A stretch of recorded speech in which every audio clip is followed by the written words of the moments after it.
Have you noticed how some seniors seem to maintain spotlessly clean and organized homes without breaking a sweat?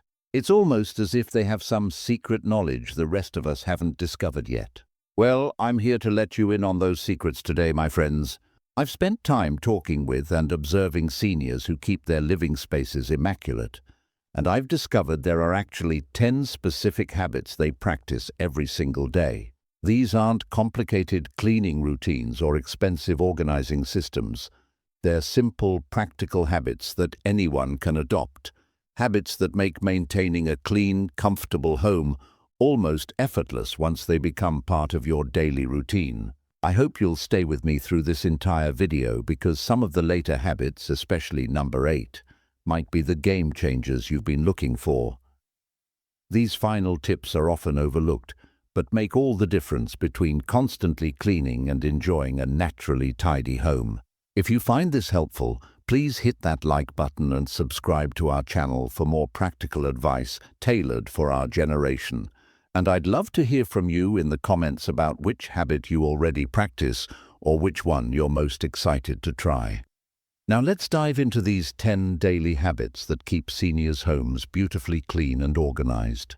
The first habit you'll notice among seniors with consistently clean homes is that they make their beds every single morning, without fail. It might seem like such a small thing, but there's something truly magical about starting your day by creating order in the most personal space in your home.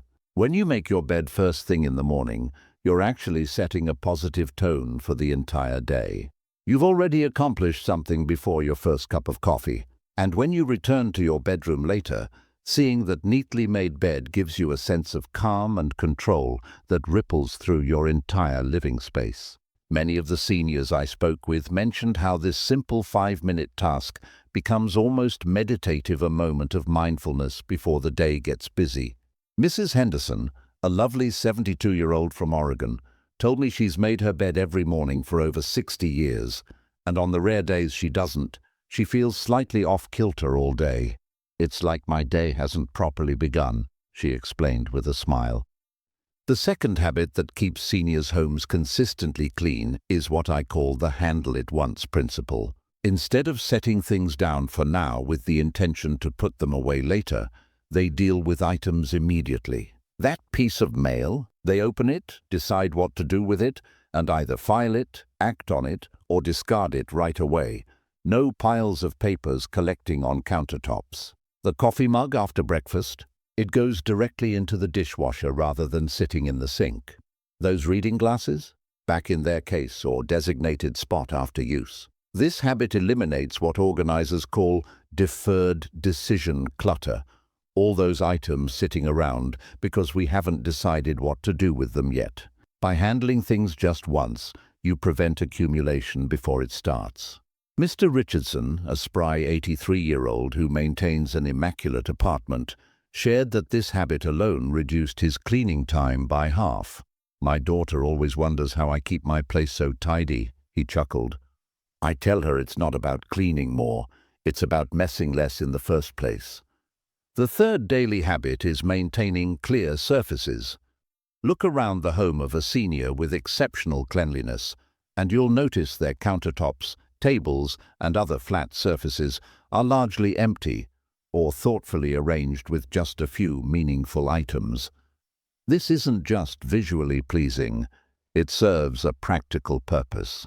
Clear surfaces are easier to wipe down quickly, they collect less dust, and they prevent the visual chaos that makes a room feel messy even when it's technically clean. Many of the seniors I interviewed have adopted what some call the 5-item rule for surfaces like nightstands and coffee tables, allowing no more than 5 objects to live there permanently. Everything else finds a home in drawers or cabinets. Mrs. Chen, who recently celebrated her 75th birthday, explained her philosophy. "I ask myself if something deserves to take up precious real estate on my surfaces. Most things don't pass the test." The fourth habit that sets these tidy seniors apart is what I call micro-cleaning. Rather than waiting for a designated cleaning day to tackle everything at once, they clean in small bursts throughout the day. While waiting for the kettle to boil, they might quickly wipe down the kitchen counter. While a commercial plays during their favorite show, they'll dust the coffee table or straighten the throw pillows. These tiny cleaning moments, just 30 seconds to 2 minutes each, prevent messes from accumulating and make deep cleaning sessions much less overwhelming. Mr. Jacobs, a former teacher now in his late 60s, described it as cleaning without cleaning. He explained, "I hardly ever set aside time specifically for housework anymore. Instead, I just tidy as I go, and somehow my apartment stays presentable all the time."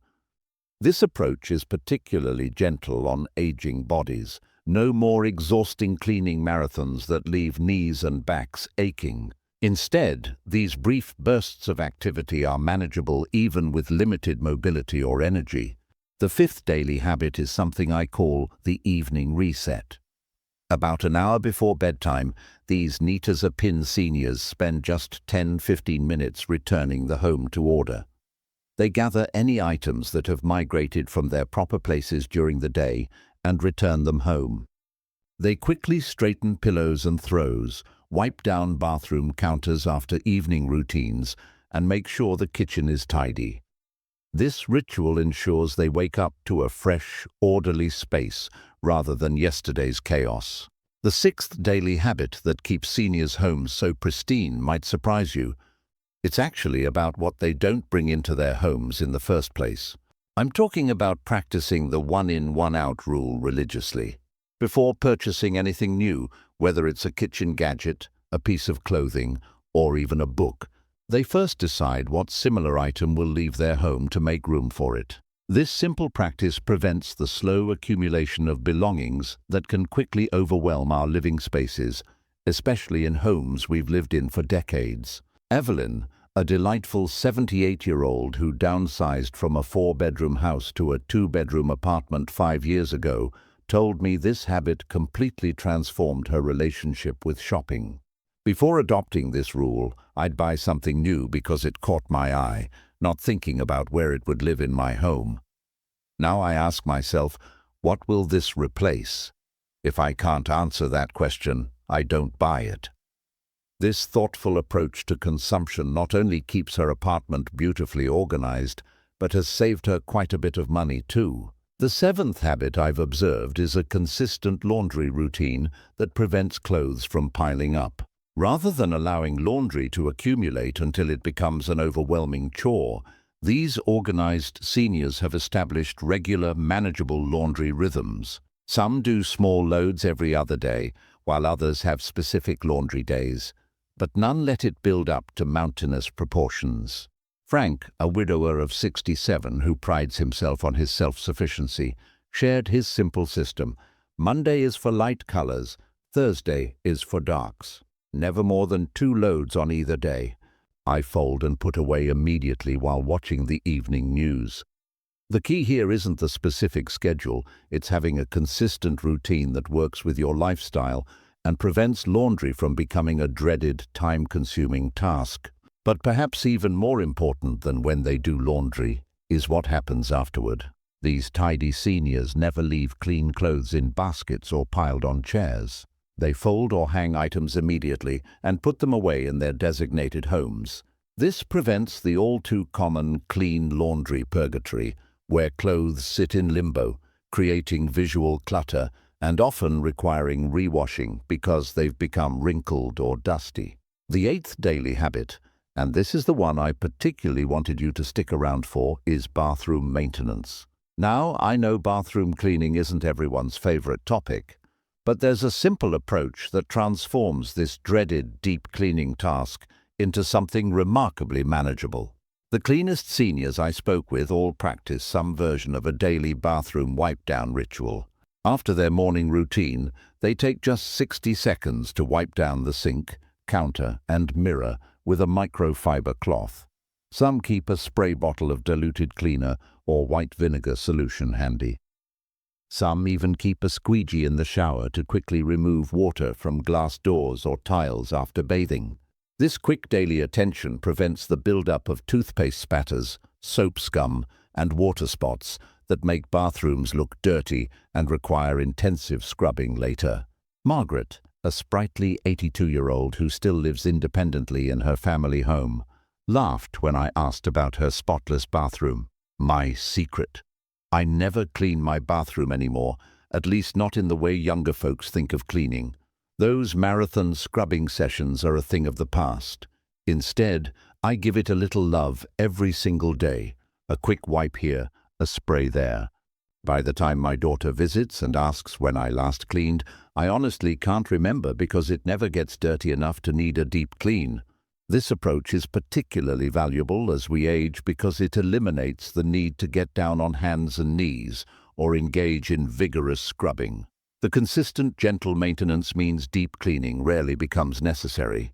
As Jane, a retired nurse in her early 70s, put it, cleaning little and often is much kinder to my joints than tackling a mess that's been allowed to build up. What's most remarkable about all these habits so far is that none requires special equipment, expensive cleaning products, or significant chunks of time. They're simple practices integrated seamlessly into daily routines, creating homes that feel welcoming and orderly without constant effort. But we are not done yet. There are two more crucial habits that truly set these tidy seniors apart from everyone else, and they might just be the most transformative of all. The ninth habit I've observed is what I call zoning. Rather than thinking of cleaning as something that happens to the entire house at once, these organized seniors mentally divide their homes into zones, and they pay special attention to different zones on different days. Monday might be kitchen focus day, Tuesday bathroom detail day, Wednesday living room, and so on. This doesn't mean they don't maintain cleanliness throughout the home every day. They do, using those micro-cleaning moments we discussed earlier. But each zone gets a little extra TLC on its designated day. This zoning approach acknowledges a fundamental truth about home maintenance. Trying to keep every corner perfect all the time is exhausting and unrealistic. By rotating focus areas, the entire home receives attention over the course of a week without creating burnout. Dorothy, who at 85 still maintains her 3-bedroom home independently, explained how this system preserves her energy.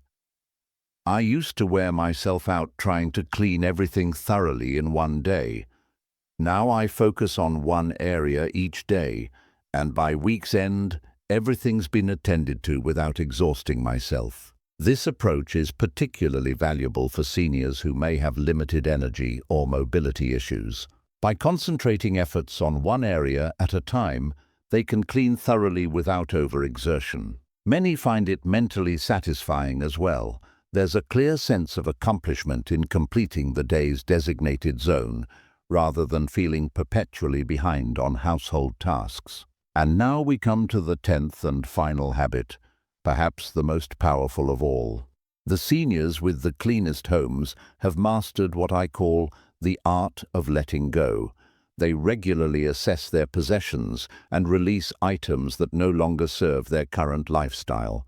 This isn't about minimalism or getting rid of treasured mementos. It's about being intentional about what occupies their living space. Once a month, these organized individuals spend just 15-30 minutes reviewing a small area of their home, a drawer, a shelf, or a corner of the closet, and thoughtfully consider whether each item still deserves a place in their life. They ask themselves honest questions. When was the last time I used this? Does it make my life better or easier? Would someone else get more value from this than I do now? Harold, a former professor who turned 79 last month, shared how this practice transformed his home after his wife passed away. For 2 years, I couldn't bear to touch anything. Then I realized living among all her things wasn't honoring her memory. It was keeping me stuck in grief. Now I keep what truly matters and find joy in passing other items to people who need them.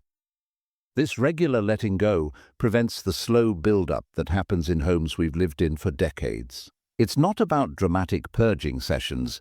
It's gentle, consistent curation of our belongings. And the seniors I spoke with all mentioned an unexpected benefit. The more they practiced letting go, the easier it became to distinguish between what truly enhances their lives and what's merely taking up space. What's fascinating about these 10 habits is how they interconnect and reinforce each other. The one-in, one-out rule prevents accumulation, making clear surfaces easier to maintain. Daily micro-cleaning eliminates the need for exhausting deep clean sessions. The evening reset ensures mornings start peacefully with a made bed and tidy surroundings. Together, these habits create a virtuous cycle that keeps homes clean with remarkably little effort. Dr. Susan Miller, a gerontologist who studies how living environments affect seniors' well-being, explained why these habits are particularly beneficial as we age. A clean, orderly environment reduces fall hazards, decreases stress, and contributes to better sleep and cognitive function. But the process of maintaining that environment must be sustainable. These habits create cleanliness without taxing limited energy reserves. Perhaps most importantly, these seniors don't view cleaning as a burdensome chore or a reflection of their worth. They see it as self-care, a way of creating a living space that supports their independence, dignity, and enjoyment of life. As 74-year-old Sophia put it, "I don't clean because I'm expecting company or because I should. I clean because I deserve to live in a space that brings me peace." That perspective shift, from cleaning as obligation to cleaning as self-respect, may be the most profound insight of all. And it explains why these seniors maintain their habits even when no one else will see the results. They're not cleaning for others' approval. They're creating an environment that nurtures their well-being day after day. The beautiful thing about these 10 habits is that they're accessible to everyone, regardless of mobility challenges or energy limitations. They don't require special equipment, expensive products, or the vigor of youth. They simply require consistency, mindfulness, and the decision to treat your living space as a reflection of how much you value yourself. I've watched many of my viewers implement these habits in their own homes, and the results are truly transformative. One of my favorite success stories comes from Elaine, a 71-year-old widow who wrote to me after watching my previous video. She had been struggling with maintaining her 3-bedroom home after her husband passed away, and the clutter had become overwhelming, not just physically, but emotionally as well. "For 2 years after Tom died, I couldn't bring myself to touch his things," she wrote. "But gradually the clutter became a physical reminder of my grief. Every surface held memories, but also dust and disorder that made daily living harder than it needed to be." Elaine started with just one habit, making her bed every morning, and gradually added the others. 6 months later, she sent me photos of her transformed home. "I feel like I can breathe again," she wrote, "and strangely enough, I feel closer to Tom now. By letting go of some things that weren't serving me, I made space to properly honor what truly mattered." What struck me most about Elaine's story wasn't just the physical transformation of her space, but the emotional and mental benefits she described. And she's not alone. Research consistently shows that our external environment profoundly affects our internal state. A study from Princeton University found that physical clutter competes for our attention, leading to decreased performance and increased stress. For seniors especially, this mental clarity becomes increasingly precious. Beyond the mental benefits, there are significant physical advantages to maintaining these habits as we age. Falls are one of the greatest risks for seniors, with the CDC reporting that 1 in 4 Americans aged 65+ falls each year. A tidy, well-organized home with clear pathways significantly reduces this risk. The micro-cleaning approach also means seniors can maintain cleanliness without the strain of deep cleaning sessions that might aggravate joint pain or lead to injury. I've also noticed these habits help many of my viewers maintain their independence longer.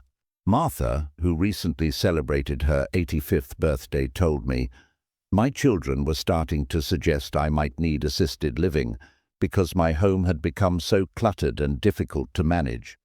After implementing these habits over several months, not only did my home become manageable again, but my children stopped worrying. That alone was worth the effort.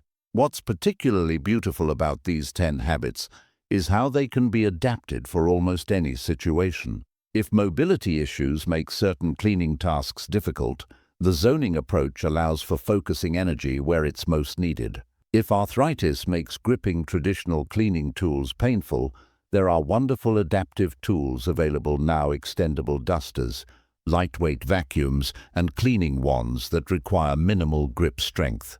For those living with memory challenges, the consistency of these habits can be especially helpful. When actions become routine, they require less cognitive effort.